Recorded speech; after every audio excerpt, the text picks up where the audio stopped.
और चिराग आपका कोई डाउट हो? एक मिनट दीदी बताता हूँ।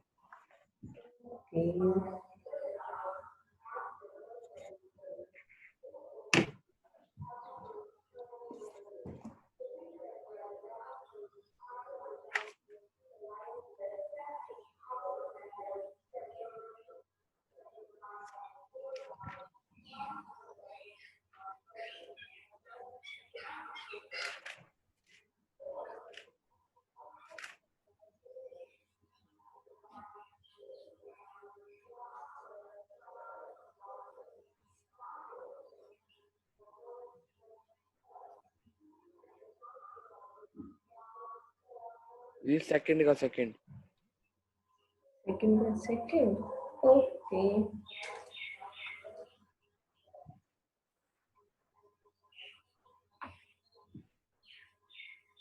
और 11 ठीक है।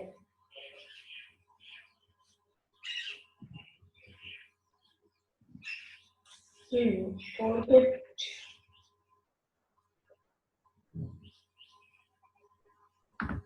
चलो अब हम स्टार्ट करते हैं आज की हमारी क्लास। कोमल जी बस ज्वाइन कर रहे हैं। अब सब हमारे बीच आ चुके हैं, तो हम स्टार्ट करते हैं हमारा चैप्टर। चल क्या रहे, चैप्टर 8 चल रहा है। 8.1 के मैं पहले अभी दीदी डाउट है। पहले मैं 8.1 के डाउट्स ही ले रही हूँ, ठीक है। अब आपके बता दो वैसे डाउट्स कौन कौन से हैं। क्वेश्चन नंबर फर्स्ट और सेकंड। ठीक है, और एक मिनट, चलो हम क्वेश्चन स्टार्ट करते हैं। Question number 6। क्वेश्चन नंबर, ठीक है। दीदी क्वेश्चन नंबर 6 का ना मेरा बस आंसर नहीं ठीक आ रहा, तो आप मुझे इमेज भेज देना, उसका बता दूंगी आपको, ठीक है। ये क्वेश्चन हाँ। दीदी वो ये पाई वाला ही क्वेश्चन है जो ये पूछ रही है। ओह या, आंसर एग्जैक्ट सही नहीं आएगा एक्चुअली। पाई की जगह आप 3.14 रखोगे ना तो एग्जैक्ट आंसर मैच करेगा। अगर 22/7 रखोगे एग्जैक्ट मैच नहीं करेगा आपका। हाँ, फ्रैक्शन में डिफरेंस आएगा तो कोई मैटर नहीं करता, आपका आंसर सही माना जाएगा। ठीक है। और नाइन्थ का भी आंसर नहीं आ रहा मेरा ठीक है, तो वो आप मतलब क्वेश्चन वो आप भेज देना मेरे पास, मैं आपको बता दूंगी क्या दिक्कत है। और 11 पूरा ही नहीं हुआ, वो तो समझ ही नहीं आएगा। ओके। 13th के बाद नीचे वाले सारे। ओके, चलो अब हम स्टार्ट करते हैं हमारा डाउट्स 8.1 चैप्टर 8.1 के। पहला क्वेश्चन समझते हैं हम पहले। Find the rate of change of area of circle. ठीक है, अब देखो इस क्वेश्चन में डिफरेंस क्या है, थोड़ा सा अलग है ये question. Rate of change of area of circle with respect to radius. हमें टाइम के रिस्पेक्ट में नहीं निकालना, रेडियस के रिस्पेक्ट में निकालना है चेंज। देखो क्वेश्चन में स्पेसिफिक मेंशन है कि आपको चेंज निकालना है, एरिया में कितना चेंज हो रहा है इसके रेडियस की रिस्पेक्ट में। ओके ठीक है, आगे देखते हैं। हाउ फास्ट, ठीक है, how fast is the area changing with respect to radius. ठीक है भाई, एरिया किस तेजी से चेंज हो रहा है with respect to radius when radius is 3। जब हमारी रेडियस 3 सेंटीमीटर है तो बताओ कि एरिया कितनी तेजी से चेंज हो रहा है हमारी रेडियस के रिस्पेक्ट में। ठीक है, तो यहाँ पे एरिया का फॉर्मूला लगा देते हैं हम। सर्कल की बात हो रही है तो ये तो हो जाएगा पाई आर स्क्वायर। ठीक है, अब देख लेते हैं इसका। जस्ट हमें देखो क्या करना है, डीए बाई डी आर नहीं हो जाएगा सिंपल, कि भाई आर के रिस्पेक्ट में करना है ना कि टाइम के रिस्पेक्ट में। ये नॉर्मल वाले क्वेश्चन हो गए हमारे कि भाई आर के रिस्पेक्ट में डेरिवेटिव कर लो, तो ये क्या बनेगा 2 पाई आर। आर का अगेन होगा नहीं क्योंकि आर की ही रिस्पेक्ट में हो रहा है ना, तो आर का अगेन तो D R by D R तो 1 ही हो गया ना, तो इसलिए यही आएगा बस। यहाँ पे बस आर की वैल्यू पुट कर देते हैं, 3 2 6 पाई। ये हमारा आंसर हो जाएगा सेंटीमीटर स्क्वायर। समझे? सबको क्लियर हो गई ये बात? ये हमारा आंसर हो जाएगा। ठीक है, तो ये थोड़ा सा डिफरेंट था, ये टाइम के रिस्पेक्ट में नहीं था क्वेश्चन। अब देखते हैं हम सेकंड क्वेश्चन हमारा। सेकंड क्वेश्चन का मैं आपको सेकंड पार्ट समझा देती हूँ, ठीक है? कोमल, इसी में आपका फर्स्ट भी कवर हो जाएगा। और देखो सेकंड का सेकंड पार्ट, इसमें है क्या चीज? A balloon which always remains spherical, ठीक है, स्फीयर है, हैज अ वेरिएबल डायमीटर। देखो ध्यान से समझते हैं हम, हमें डायमीटर दिया हुआ है। ओके, डायमीटर दिया हुआ है कितना? 3/2, 2x+3। आगे क्या दिया हुआ है? Determine the rate of change of its volume with respect to X. देखो वॉल्यूम में चेंज निकालना है बट एक्स के रिस्पेक्ट में निकालना है। देखो हमें क्या करना है, वॉल्यूम में चेंज निकालना है बट एक्स के रिस्पेक्ट में। तो ऐसे केस में कैसे होगा? पहले तो देखो डायमीटर दिया हुआ है, डायमीटर ये दिया हुआ है, तो रेडियस हमारे लिए क्या हो जाएगी? 3/4 2x+3। ये हमारे पास रेडियस आ गई। अब मैं जस्ट नॉर्मल हमारा वॉल्यूम का फॉर्मूला लगा देती हूँ। सर्कल का वॉल्यूम का फॉर्मूला क्या था हमारा? 4/3 πr³। यप, ओके, तो बस यहाँ पे r की वैल्यू पुट कर दो ना। अब ये चीज देखने वाली, देखो r की जगह हम x में वैल्यू पुट करनी पड़ेगी हमें, तभी तो हमारा क्वेश्चन x में कन्वर्ट होगा और तभी हमारा आगे डेरिवेटिव होगा। देखो हमारा क्वेश्चन x में कन्वर्ट हो गया। अब क्या कर लेते हैं, बस जस्ट हम इसका डेरिवेटिव कर लेते हैं। देखो ये चीज हमारे पास क्या आ गई? 4/3 पाई, 3/4 का क्यूब हो जाएगा और 2x+3 का भी क्या हो जाएगा? Whole cube. बस अब हमें क्या करना है? x के रिस्पेक्ट में डेरिवेटिव करना है ना। क्वेश्चन में पूछा भी क्या हुआ था? dv/dx। तो जस्ट x के रिस्पेक्ट में डेरिवेटिव। तो ये तो एक सिंगल कट ही है, देखो स्क्वायर बच गया, मतलब 9/16 पाई। इसका डेरिवेटिव क्या बनेगा? पावर आगे, पावर में एक कम, वही अंदर वाले का भी होता है क्योंकि कईयों ने गलती की हुई थी ये चीज। तो बस ये हमारा क्या हो गया यहाँ पर? dv/dx ये आंसर है। बस थोड़ी वो टर्म कट रही है वो काट देते हैं, ये हमारा आंसर हो जाएगा। ओके, तो ये काफी ठीक है। बस यही चीज इसमें देखने वाली थी कि रेडियस दिया हुआ है हमें एक्स की फॉर्म में, तो बस वो रेडियस हम एक्स की फॉर्म में पुट कर देंगे ना, फिर डेरिवेटिव करेंगे क्योंकि हमें डेरिवेटिव दीदी ही। ये आपने इसमें 3/4 का स्क्वायर किया ना? 3/4 का, हाँ 3/4 का स्क्वायर, क्योंकि एक 4/3 था तो कैंसिल ही हो गया 3/4, क्यूब से फिर स्क्वायर ही बचा। हाँ ठीक है। ओके, अब हम समझते हैं हमारा नेक्स्ट डाउट। नेक्स्ट डाउट है हमारा क्वेश्चन नंबर 11। देखिए 11 समझते हैं हम ध्यान से। बिल्कुल सिंपल क्वेश्चन है, बस थोड़ा सा क्वेश्चन में ना लैंग्वेज ट्रिकी दे रखी है। Area of an expanding rectangle, ठीक है, एक रेक्टेंगल है बस एक्सपेंड हो रहा है, ये 90 डिग्री का एंगल बनेगा हमारा। रेक्टेंगल है इसका मतलब ये x ले लेते हैं, ये y होगा, ये x और ये y, ठीक है। इसने क्या बोला हुआ है? रेक्टेंगल का एरिया इंक्रीज हो रहा है at the rate 48 centimetre square पर सेकेंड, ठीक है। तो अब इस चीज को हम कैसे लिखेंगे? देखो एरिया इंक्रीज हो रहा है, d/d क्या आएगा नीचे यहाँ पे? x into y दोनों नहीं आएगा क्योंकि एरिया तो x into y होता है। एरिया तो x into y होता है, बट ये जो है किसकी रिस्पेक्ट में डेरिवेटिव दिया हुआ है हमें? टाइम के टाइम टाइम ठीक है, t आ जाएगा यहाँ पे, d/dt हो जाएगा 48 सेंटीमीटर स्क्वायर पर सेकेंड। ओके, ये तो ओके है। आगे देखते हैं हमें और क्या दिया हुआ है क्वेश्चन में। The length of rectangle is equal to square of the breadth. Length जो है हमारी इक्वल है स्क्वायर ऑफ द ब्रेथ की, या तो लेंथ ब्रेथ l और b ही नाम दे देते हैं, ठीक है, मैं l और b ही नाम दे रही हूँ। तो इसके अकॉर्डिंग ये चीज क्या होगी? लेंथ हमारी इक्वल है ब्रेथ के स्क्वायर के। ओके, अब देखते हैं आगे क्वेश्चन में और क्या बोला हुआ है, ठीक है। Find the rate, sorry, at what rate is the length increasing, किस रेट पर लेंथ इंक्रीज हो रही है व्हेन ब्रेथ इज 4.5 सेंटीमीटर। ये हमें क्वेश्चन में डाटा दिया हुआ है, ठीक है। हमें एरिया का चेंज दे दिया, l = b² दे दिया, dl/dt मांगा हुआ है और b की वैल्यू दे दी। ठीक है, तो क्वेश्चन कैसे होगा, पहले स्टार्ट करते हैं हम एक बार, एरिया लिख के देखते हैं फिर सोचते हैं। एरिया होता है L इंटू बी।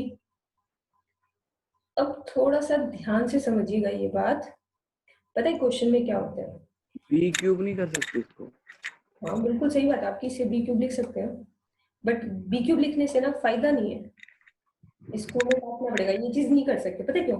क्योंकि अब जब आप डेरिवेटिव करोगे ना तो ये आ जाएगा dv बाई dt, बट मुझे तो dl बाई dt चाहिए ना। ये बात ध्यान रखने वाली होती है। देखो मुझे dl बाई dt चाहिए, तो क्वेश्चन को आप l में कन्वर्ट करोगे ताकि डेरिवेटिव करने से dl बाई dt आए। बात समझ गए? देखो dl बाई dt चाहिए तो कैसे आएगा, b की जगह l में रख दो ना, मतलब रूट l, L की पावर 3/2। l की पावर 3/2। समझ गए? क्वेश्चन देख के फिर करना पड़ेगा, मतलब ये चीज देखनी पड़ेगी हमें मांगा क्या होगा। अगर मान लो, ध्यान से देखो ये चीज, और इसी क्वेश्चन को करने के दो तरीके हो सकते हैं।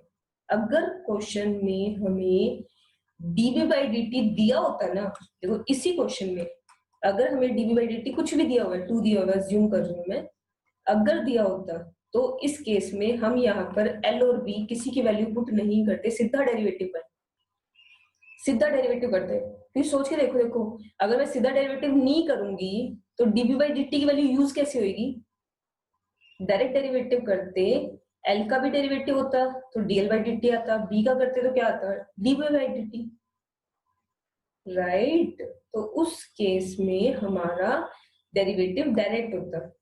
तो सिचुएशन पर डिपेंड करता है कि क्वेश्चन में क्या दिया हुआ है, आप उसके अकॉर्डिंग करोगे क्वेश्चन। जैसे अगर देखो मैं अगर करके दिखाती हूँ, देखो अगर dv बाई dt दिया होता तब उस केस में आप यहाँ मल्टीप्लाई का फॉर्मूला लगाते हैं, क्योंकि दोनों वेरिएबल्स है। First as it is b का होता है dv by dt plus b as it is l का होता है dl बाई dt। इस टाइप से बनता, l और b की वैल्यू पुट हो जाती, dv बाई dt की वैल्यू पुट हो जाती है और dl बाई dt की वैल्यू आ जाती है। ओके, तो क्वेश्चन में जो दिया हुआ है आप उसके अकॉर्डिंग वर्क करोगे, ठीक है। ओके, अब हम समझते हैं ये चीज, हम मेन क्वेश्चन पे आते हैं, क्या था हमारा। क्योंकि हमें dl बाई dt पूछा हुआ है क्वेश्चन में, ये तो है ही नहीं हमारा स्टफ, dl बाई dt पूछा हुआ है तो हम क्वेश्चन को l में कन्वर्ट करेंगे। ओके, अब इसका बस डेरिवेटिव कर देते हैं with respect to time, answer आ गया बस। देखो with respect to time derivative करेंगे, 3/2 l की पावर 1/2 dl बाई dt आ जाएगा। ओके, अब नेक्स्ट स्टेप, बस यहाँ पर देखो l की वैल्यू नहीं है मेरे पास, b की वैल्यू दी हुई है 4.5, तो l की वैल्यू क्या हो जाएगी, एक तरीके से देखो l की वैल्यू क्या होगी, 4.5 का स्क्वायर, 4.5 का स्क्वायर और होल की पावर है यहाँ पर 1/2। ओके, और देखो dA बाई dt भी हमें दिया हुआ था, dA बाई dt हमें कितना दिया हुआ है, 48 सेंटीमीटर स्क्वायर, तो ये 48 पुट हो जाएगा इक्वल्स टू में 48, और देखो स्क्वायर से स्क्वायर रूट कैंसिल, ये आ गया 4.5। अब यहाँ से dl बाई dt की वैल्यू आ जाएगी, वो हमारा आंसर बन जाएगा। क्लियर हो गया सबको ये क्वेश्चन? क्योंकि काफी अच्छी चीज है इसके अंदर ये वाली बात, कि आपको जो डाटा क्वेश्चन में दिया हुआ है या जो मांगा हुआ है आपको उसके अकॉर्डिंग ही डेरिवेटिव करना पड़ेगा। सबको क्लियर हो गया ना ये क्वेश्चन, या किसी को डाउट है? ओके, अब हम समझ रहे हैं हमारा नेक्स्ट क्वेश्चन। नेक्स्ट है 13th। 13th में क्या देखो, ये कल वाला क्वेश्चन है। A man 160 centimetre toll. Okay, देखो 160 सेंटीमीटर, और बाकी अगर मैं डाटा देखूं तो मीटर्स में दिया हुआ है सारा का सारा डाटा, तो इसको भी हम मीटर में कन्वर्ट कर लो। देखो 1.6 मीटर हो गया। Okay, walks away from a, बिल्कुल सेम क्वेश्चन हो गया कल वाला। Walks away from a source of light situated at the top of a pole. ठीक है, एक पोल है 6 मीटर हाई, इसके ये देखो टॉप पर एक लाइट का सोर्स है, ठीक है। ओके, ये कह रहे हैं कि भाई walk away from a source of light, ठीक है, एक लाइट का सोर्स है जो कि इस पोल के क्या है, टॉप पर है। ओके, इससे दूर चलता जा रहा है एट द रेट, तो बताओ ये चीज क्या है, किसको ध्यान है कल वाला क्वेश्चन, ये चीज हमें क्या दी हुई है, 1.1 मीटर। दीदी इन दोनों के बीच में डिस्टेंस। तो मैं इस चीज को कैसे देखूं, इस चीज को अगर मैं x ले लूं तो ये हमारे लिए क्या हो जाएगा, हमारा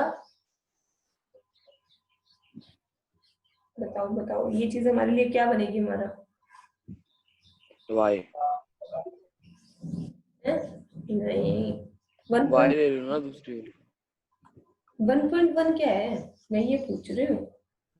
मैंने इस डिस्टेंस को अगर मैं x लेट कर लूं तो ये 1.1 क्या बनेगा? dx/dt। dx/dt बनेगा, क्योंकि इस रेट से देखो ना, ये मूव कर रहा है पोल से, ये दूर जा रहा है इस स्पीड से। तो अगर ये डिस्टेंस x है तो डिस्टेंस को कवर करने की जो स्पीड है वही तो होगी 1.1। ये बात क्लियर हो गई? देखो, जो ये डिस्टेंस इसने कवर किया है x, उस डिस्टेंस को कवर करने की स्पीड, स्पीड यही तो होती है distance upon time, right? Distance का derivative with respect to time करेंगे तो क्या आएगा हमारे पास? स्पीड उस डिस्टेंस को कवर करने की। Okay, how fast is the length of a shadow increasing? तो बताओ, देखो लेंथ ऑफ ए शैडो क्या होगी? ये अगर मैं, देखो ये शैडो होगी वैसे, अगर मैं इसे y अज्यूम कर लूं,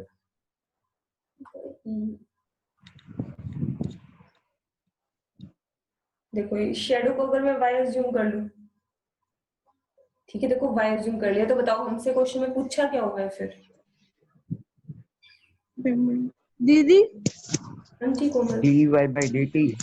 यस, दीदी वो पिछले वाला, मैं अभी आई हूँ लीव होके, पिछले वाला क्वेश्चन बता दो, कनेक्शन चला गया था।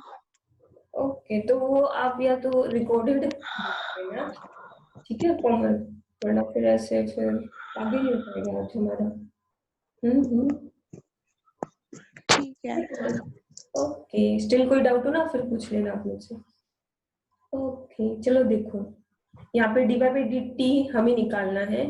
ओके आगे बस यही क्वेश्चन है। When he is 1 metre away from the pole, जब वो 1 मीटर अवे है पोल से, तो बताओ ये किसकी वैल्यू है? When he is 1 metre away y की। ओह, x की है। x + y।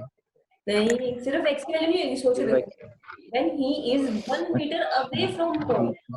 ये तो शैडो है ना y, तो y क्या है? अच्छा ठीक है ठीक है। y शैडो है और x डिस्टेंस है फ्रॉम द पोल, ठीक है, ऑफ द मैन। ओके, तो बस फिर अब क्या करते हैं हम यहाँ से, बताओ नेक्स्ट स्टेप क्या होना चाहिए मेरा?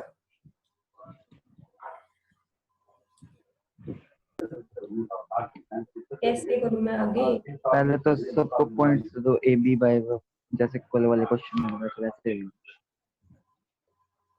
ये लो पॉइंट्स दे देते हैं हमने, ए बी सी डी और ई। 1.6 divided by 6 is equal to y divided by x plus y। या बिल्कुल सही। ये देखो 1.6 divide by 6 is equals to y upon x plus y। Okay, हो गया हमारा क्वेश्चन।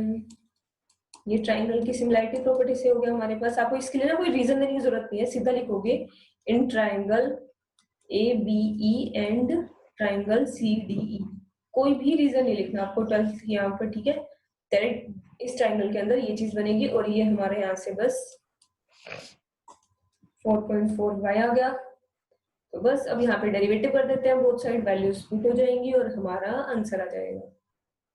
ओके, अब बढ़ते हैं हम नेक्स्ट क्वेश्चन की तरफ। नेक्स्ट हमारा डाउट है 16th क्वेश्चन, बीच में 14 भी है। चलो देखो पहले 14 समझते हैं हम। 14 क्वेश्चन में क्या है? A particle move along the curve, एक पार्टिकल है इस कर्व के अलोंग मूव कर रहा है 2/3x³ + 1। दीदी एक बार ऊपर करना, जो आपने अभी क्वेश्चन कराया है ये वाला। जी कोमल, इसमें बस ये वैल्यू पुट करते ही हो जाएगा क्या बस? हाँ बस यहाँ डेरिवेटिव करना है, dx/dt dy/dt, dx/dt की वैल्यू दी हुई है 1.1। ठीक है। ओके, अब हम ये वाला समझ रहे हैं। देखिए इसमें particle move along the curve, find the point on the curve at which y coordinate is changing twice as fast as x coordinate. चलो भाई बताओ जल्दी से, जिसका ये डाउट नहीं था वो बताओ, इस लाइन का मतलब क्या है?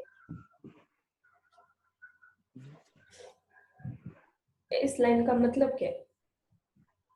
y coordinate is changing twice as fast as x coordinate. मतलब dy by dt और dx by dt सेम हो जिस टाइम मोमेंट पे पॉइंट पे। सेम, आपने बात तो बहुत बढ़िया बोली, बट सेम नहीं, ट्वाइस। वाइस हो। हाँ आपने, अच्छा क्वेश्चन से नहीं पढ़ा। हाँ हाँ ठीक है, ये चीज बिल्कुल सही बात है आपकी। बस ये क्वेश्चन हो गया, देखो कोमल क्या होगा, बस नेक्स्ट डेरिवेटिव ही करना है। डेरिवेटिव करके देखो क्वेश्चन की, अगर आप ना यहाँ देख के सोचोगे ना कैसे होगा, आगे नहीं होगा नहीं होगा तो नहीं होगा। आप एक बार डेरिवेटिव करो, पहला स्टेप करोगे, आपको अपने आप समझ में आ जाएगा। हो गया क्वेश्चन। 3x² x का होगा dx by dt, जस्ट यहाँ पर dy by dt की वैल्यू पुट कर दो 2 dx by dt। यहाँ से हमारे पास x पॉइंट आ गया ना सॉल्व करके, क्योंकि dx by dt तो बोथ साइड कैंसिल ही हो गया। 3 से 3 कैंसिल, 2 से 2 कैंसिल, x² इक्वल टू 1 आ गया, तो x की वैल्यू प्लस माइनस 1 आ गई। अब करो में x की वैल्यू पुट करोगे तो y की वैल्यूज आ जाएंगी, वो हमारा आंसर हो जाएगा। दीदी आपने यहाँ पे ये y की वैल्यू कैसे पुट करी? y की नहीं पुट की मैंने, dy by dt की जगह ये रखा है ना 2 dx by dt।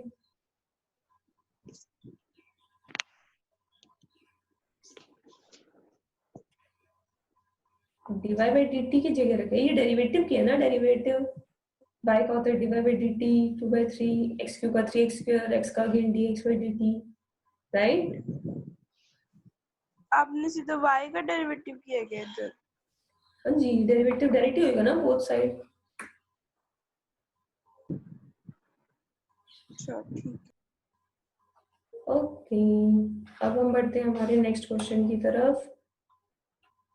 देखते हैं हम 15th भी अब हो जाएगा, मैं 16 समझाती हूँ। देखो 16th पे इसका स्टार्ट सेकंड इसका सेकंड पार्ट भी सेम है क्या 14th का ये? सेम है, आप पढ़ के देखना, ये सेम तरीके से होगा। ठीक है।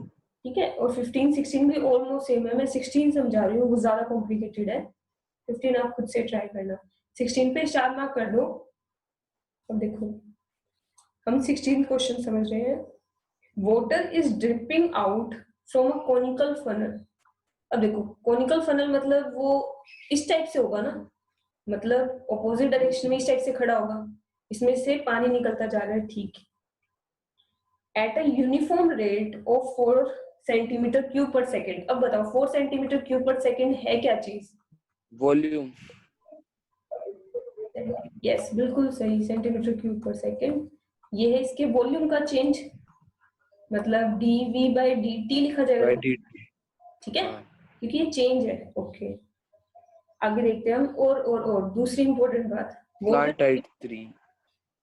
स्लैंट है, हाँ बिल्कुल स्लैंट हाइट 3 है, हमें ये दी हुई है 3, ये होती है ना स्लैंट हाइट, ये होती है, ये हमारी हाइट होती है, ये हमारी रेडियस होती है।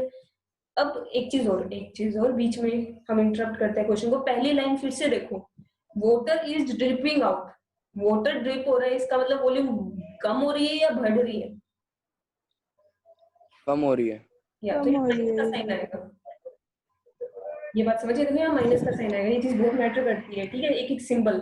Okay at a vertex when the slant height 3, find the rate of decrease of slant height. Okay decrease मतलब ये अपने आप जब निकालोगे ना एंड में अपने आप नेगेटिव आ जाएगा, आपको कुछ स्पेशली करने की जरूरत नहीं है उसके लिए, ठीक है। डिक्रीज हो रही है slant height, given that vertical angle is 120 degree. Vertical angle मतलब देखो ये पूरा एंगल हुआ ना 120, पूरा 120, हाफ वर्टिकल नहीं बोला हुआ, ये पूरा एंगल हमारा 120 डिग्री बन रहा है। तो ये पूरा 120 होता है, ये बीच में बिल्कुल बीच में लाइन ड्रॉ होती है ये वाली, तो ये एंगल को हमेशा हाफ कट करती है, ठीक है। तो ये कितना हो गया हमारा, एक तरीके से 60 डिग्री हो गया। 60। यस तो ये हमारा 60 डिग्री हो गया, यहाँ तक तो ठीक है। अब आगे सोचते हैं नेक्स्ट स्टेप क्या होगा। पहले तो देखो वॉल्यूम का फॉर्मूला ही लिख लेते हैं, फिर उसके वॉल्यूम बाद और स्लैंट हाइट है, रेडियस निकाल लो। पहले वॉल्यूम का फॉर्मूला बताओ। पाई आर एल। वॉल्यूम एरिया बताया आपने? हाँ हाँ।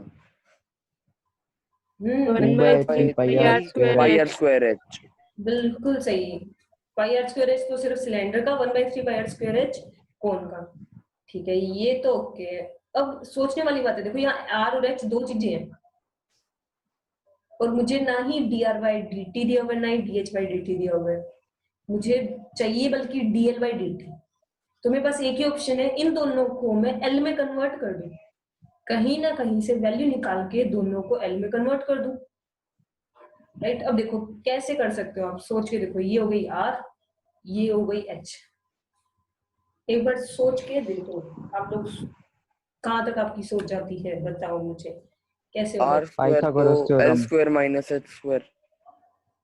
ना, आपने चीज काफी अच्छी पकड़ी, बट उससे फायदा नहीं होगा, क्योंकि इससे ना दो में एक इक्वेशन आ गई, और ये भी एल स्क्वायर रखना पड़ेगा हमें, तो दोनों की वैल्यू नहीं आएगी ना, दोनों की इक्वेशन नहीं आएगी, दोनों की सेपरेट चाहिए मुझे एल में। अब एक चीज और देखो, देखो जो डाटा दिया हुआ है, दीदी किसी इसमें जैसे एंगल दिया हुआ है, तो किसी एंगल टेंजेंट के हाँ उनसे आएगा। उनसे नहीं लिख सकते, आ सकती है वैल्यू। बिल्कुल बिल्कुल सही, उनसे ही निकालनी है एक्चुअली। ये एंगल हमें दिया ही इसलिए हुआ है यहाँ पे, ठीक है, जो हमें गिवन स्ट्रक्चर है हम उसके अकॉर्डिंग चलेंगे। तो देखो मुझे आर की वैल्यू चाहिए, पाई बाय 3, वो अंडर रूट 3 पाई बाय। ओ अच्छा, आप डायरेक्ट बता रहे हो। R by 3 is equals to क्या होगा हमारा, आर बाय 3 नहीं रख सकते, आर बाय एल रखना पड़ेगा। देखो ये वाली बात काफी जरूरी है यहाँ पर, आर बाय में एल रखना पड़ेगा, ताकि एल वेरिएबल आ तो सके यहाँ पे। अगर आप सारी जगह कांस्टेंट पुट कर दोगे तो जीरो ही नहीं हो जाएगा, तो वेरिएबल में रखना पड़ेगा आपको, ठीक है। ये बात ध्यान रखना, आर बाय में एल इज इक्वल्स टू क्या होगा, देखो ये क्या बन रहा है, एंगल जो है हमारा, एंगल की बेस ये है, ये बेस है परपेंडिकुलर, ये साइन बनेगा P by H, P by H होता है रूट साइन। 3/2। तो आर की वैल्यू आ गई हमारे पास √3/2 एल, ठीक है। एल में ही रखेंगे, एल की वैल्यू पुट नहीं करेंगे, ये बात ध्यान रखना हमेशा, ठीक है। वेरिएबल में क्वेश्चन को करना होता है ऐसे। देखो एच की वैल्यू भी क्या आएगी, एच के केस में बताओ क्या बनेगा, 1/√2 into L। क्योंकि H by L is equals to क्या बनेगा, cos 60, तो 1/√2 हो जाएगा, तो एच की वैल्यू आ गई 1/√2 एल, बिल्कुल सही। तो बस यहाँ आर और एच की वैल्यू पुट कर देते, देखो वॉल्यूम में, पाई आर की वैल्यू देखो √3/2 मतलब 3/4 एल स्क्वायर हो गया, स्क्वायर करना था, और एच की वैल्यू हो गई 1/√2 एल। एल की वैल्यू आप डेरिवेटिव होने तक पुट नहीं करोगे, ठीक है। ये हो गया 3 से 3 कैंसिल, तो ये हो गया 1/4√2 पाई और एल क्यूब, ठीक है। बस अब हम इसका डेरिवेटिव कर लेते हैं, इजी, हमारा क्वेश्चन कंप्लीट हो गया। तो इसमें काफी सारी चीजें थी देखने वाली, इसमें टी के रिस्पेक्ट में करेंगे हम, जी 1/√2 क्यों लिखा है आपने? क्योंकि 1/2 होता है भाई, हाँ सही बात है, 1/√2 क्यों लिखा है मैंने, 1/2 आएगा 60, cos 60 तो वो होता है ना, नहीं, ये 2 से 2 कट जाएगा, फिर रूट आ जाएगा। कौन से 2 से 2, अरे cos के उसमें साइन cos वाले फॉर्मूले में। देखो cos 60 है, अच्छा हाँ, की वो वैल्यू, तो 45। हाँ हाँ बिल्कुल सही बात, cos 60 की वैल्यू, हाँ ये 1/2 एल आएगा, बिल्कुल सही बात बोली आपने मेघा जी, 1/2 एल आएगा। ओके, तो ये हो जाएगा 4 2 8 हो गया, ठीक है। 1/8 पाई एल क्यूब का हो जाएगा 3 एल स्क्वायर, और एल का हो जाएगा dl बाई dt। तो बस हमें सारी वैल्यू दी हुई है, देखो एल की वैल्यू 3 दी हुई है, dv बाई dt हमें दिया हुआ है, सबसे ऊपर यही दिया हुआ था, देखो dv बाई dt हमारा क्या है, -4, ठीक है। -4 होने की वजह से ऑटोमेटिकली ये चीज क्या बन गई, नेगेटिव, तो रिजल्ट ऑटोमेटिकली क्या आएगा हमारा, नेगेटिव आएगा। एल स्क्वायर की वैल्यू 3 है, तो देखो dl बाई dt अब हमारा नेगेटिव आएगा, वो हमारा आंसर हो जाएगा, डिक्रीज हो रहा है इसका मतलब स्लैंट हाइट। ओके, किसी को डाउट है इस क्वेश्चन में? देखो शुरू से अगर मैं रिपीट करती हूँ, हमने क्या किया था, वॉल्यूम दी हुई थी, बट देखो आपको खुद सोचना पड़ेगा कि पानी कम हो रहा है तो ये डिक्रीज हो, तो नेगेटिव का साइन आएगा, ठीक है। एंगल दिया हुआ है, स्लैंट हाइट दी हुई है, तो आपकी आर और एच हटाने के लिए हमें एंगल का ही यूज करना पड़ेगा।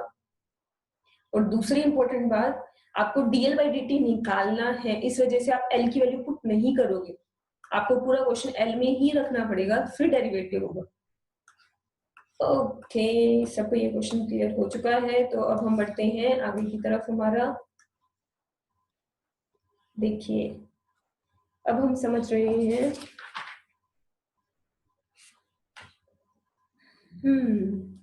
इसमें काफी अच्छे अच्छे एग्जांपल्स हैं। दीदी आंसर तो बुक में पॉजिटिव दे रखा है।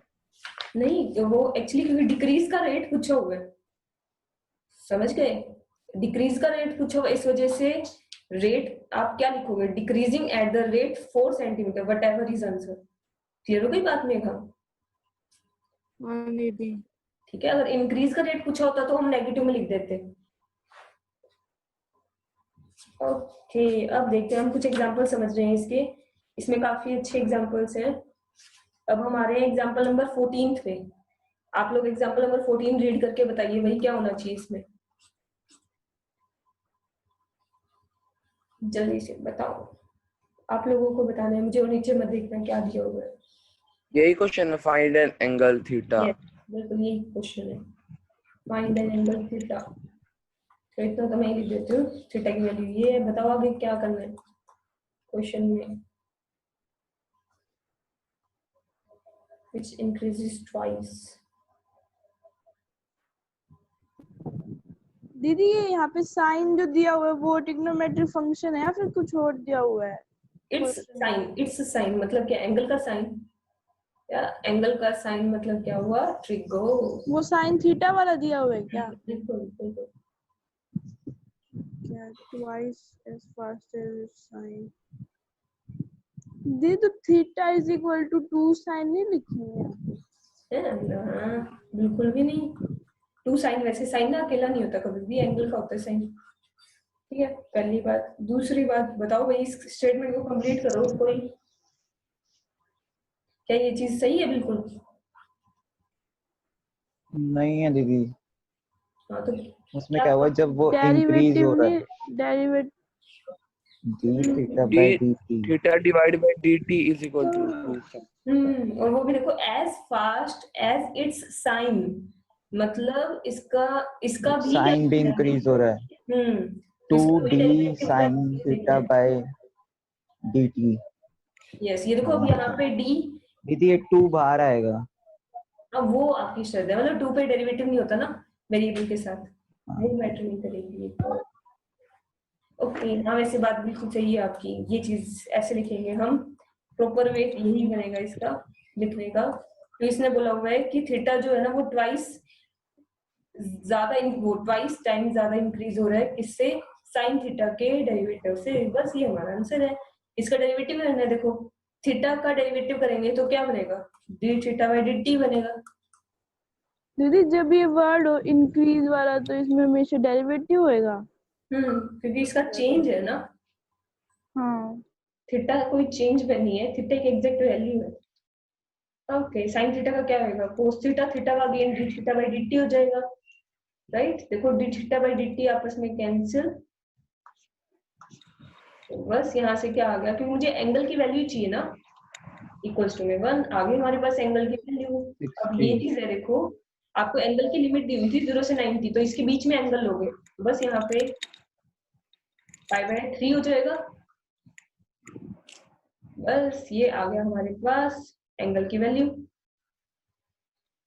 ओके, बस ये हो गया क्वेश्चन सॉल्व। कितना अच्छा क्वेश्चन है।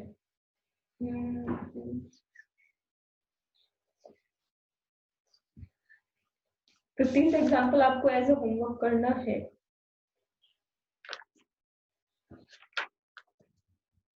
15th एग्जाम्पल आपका होमवर्क है। 17, 18 और 20 मुझे समझाना पड़ेगा।